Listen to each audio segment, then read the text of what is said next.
Hi, this is Sharon. I'm just me and I'm happy to be. Thank you all for dropping in today.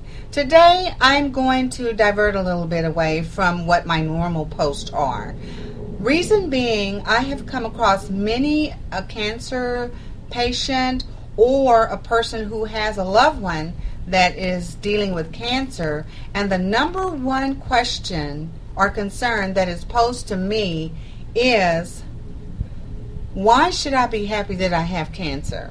This is like a death sentence to me. This is what I get from people. This is the end of the road. That's it. There's no more future.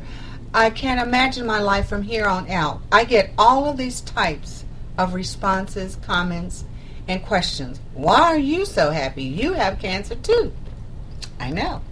And I didn't just figure it out overnight, like diagnosed the day before and the next day, okay, I'm okay with cancer. It didn't happen like that, folks. And the first thing that I hope I can help you understand is it is a work in progress to learn to live with cancer. So, no, you have every right to be afraid. You have every right to be angry, to cry, to ask why me. This is part of the process.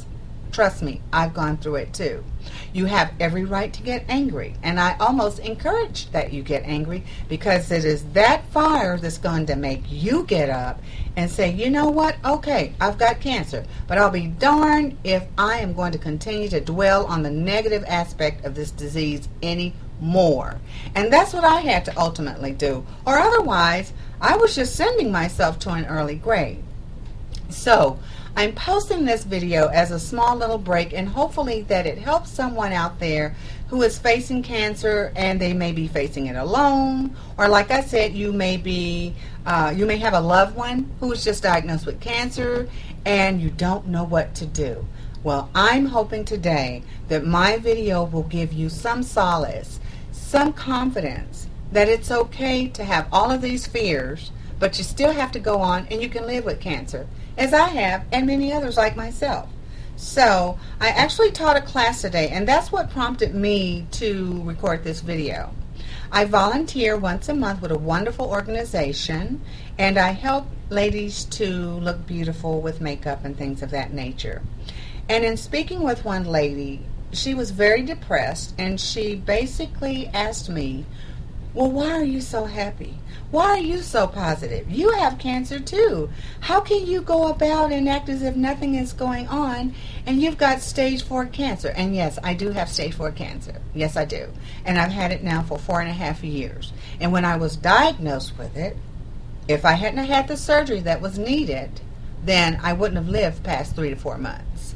And then that was still no guarantee that I would live past 3 to 4 months after the surgery. It all depends on you. It all depends on the stage, how far gone it is, and so forth. So we have to be realistic about this, because I don't want to give false encouragement as well. But I want you to be realistic with the facts that you have, with the way it is for you. And regardless of if you have 30 days, regardless of if you have 5 years max, which is my diagnosis, and I shiver every day that I say, okay, I'm at 4.5 years now, the 5-year mark is approaching. It terrifies me, it really does, but I choose not to focus on it. I will not let this beast called cancer, ovarian cancer to be specific, have any further control of every aspect of my life, and I encourage you all to do the same. The one thing you have to understand is we're all going to die from something. This is how I had to look at it. This is how I had to wrap my mind around the fact that I have cancer, that I have to live with it. Or once I realized that I was living a little longer than I thought I would, I was like, okay, this can go on forever. What if, by the grace of God, I live 10 years past the date of diagnosis? Do I want to live it worrying and fretting every day as if tomorrow is the last day? No.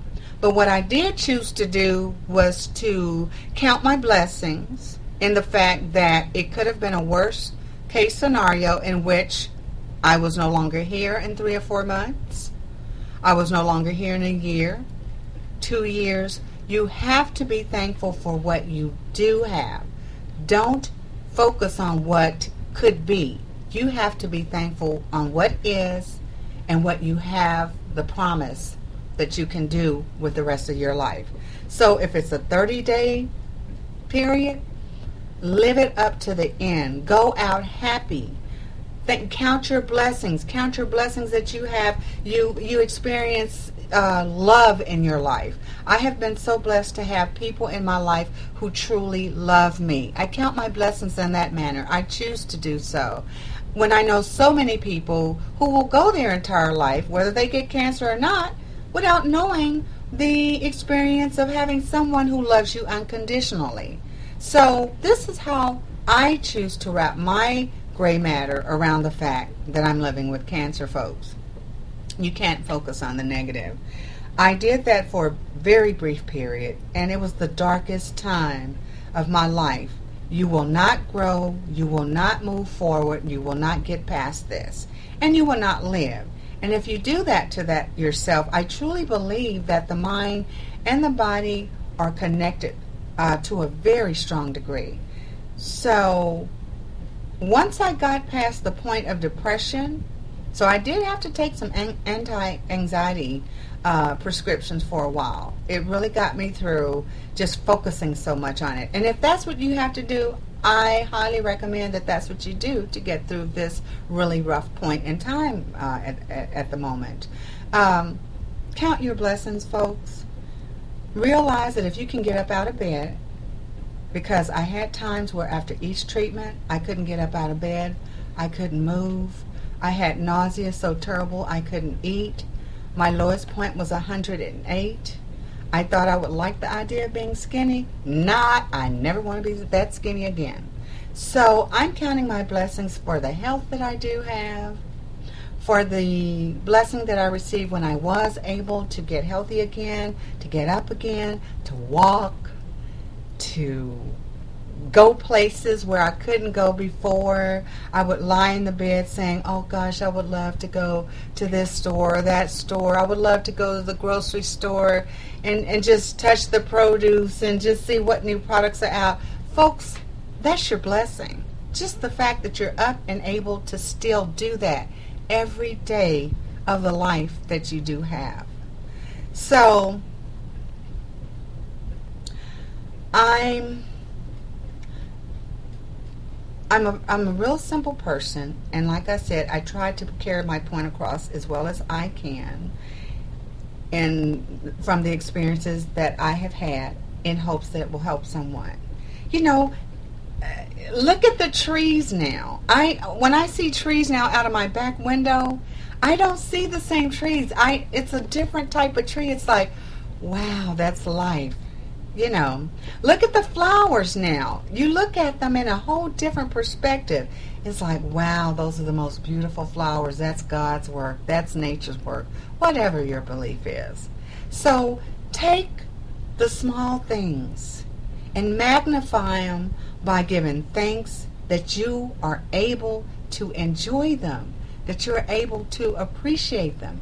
Food, that you're able to eat again. For the longest time, I had no appetite. It was horrible. Now, I enjoy the food that I taste. I enjoy the smell of the food. That's why I'm so hefty right now. But you know what? I don't even focus on that anymore. When I'm ready to really whittle down, not too much, I will do so. All in good time. Right now, my main thing is about living. And folks, I encourage you, don't focus on the negative. Do what the doctor tells you, first of all. No matter what stage it is, that's fine. Take it for what it is. Follow your doctor's instructions, especially if they communicate really well with you. That's first and foremost in increasing your mortality, I truly believe. Listen to what they say. Take one day at a time. And what happens is things begin to turn around and you're like, okay, I'm out of the bed now. Okay, I can go to my kitchen. I can get that sandwich and make it for myself that I wanted to do. If you start viewing life in that manner and understand, okay, this is a different life. Life is going to involve cancer and tests and doctor visits. maybe for the rest of my life. That's fine. It's still life. It's a different life, but it's still life, and we always learn to adapt, as I have and as many others have and will. So please, I want you to just, if people ask me this is what I want you to do. Focus on the positive aspect of the life that you do have today. And if you're fortunate enough to have it tomorrow and the day after that and the day after that, rejoice in it. Live in the moment. Don't plan so far ahead of the future. It'll make you depressed. I mean, we all are going to die. None of us are going to escape life without experiencing it. So, understanding that and seeing where you are in the now, you can live with cancer and you can have a very full life, folks. So I hope my little opinion just added something to your day. I hope somewhere in there something clicked to get you out of that funk, to get your loved one out of that funk. I want you all to live. You can do it. It's just cancer. You have cancer, but don't let it have you.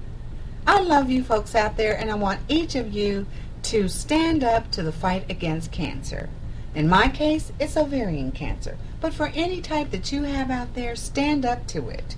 And look it in the face and say, okay, I've got cancer, but that doesn't mean you're going to have my spirit and my happiness. I'm going to move forth until I can't move anymore. Folks, I hope I helped someone here today. And thank you again for popping in. I'm just Sharon, and I am just happy. And I mean truly happy to be. You'll have a great day. Love you now. Bye.